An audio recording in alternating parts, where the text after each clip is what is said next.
Welcome back. My name's JesseMcDesign, and today we're going to be turning this design into a wooden sign.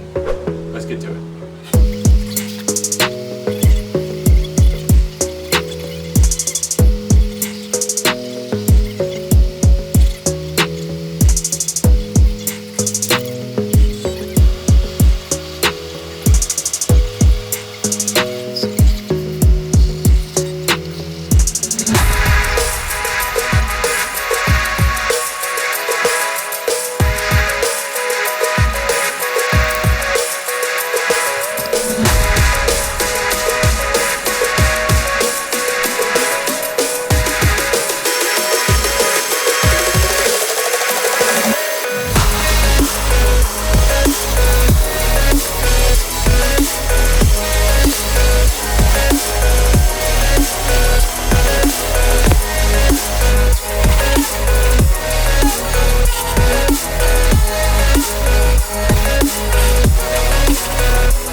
So there you have it. I love the way these came out. This is the purple and pink one. I have the red and yellow one hanging up behind me. I actually sold one, a red and yellow one in the process of making this video. I love doing these. I'm definitely going to do a lot more. A couple different flower designs, different colors, and just different designs overall. If you'd like to purchase something like this, go ahead and check out my website. There's a lot of different paintings, leather goods, knives, even some clothing designs I've came up with. But if you like what you saw in the video, go ahead and give that thumbs up. If you want to see more, give a subscribe. It really helps me out. I'll see you guys on the next one.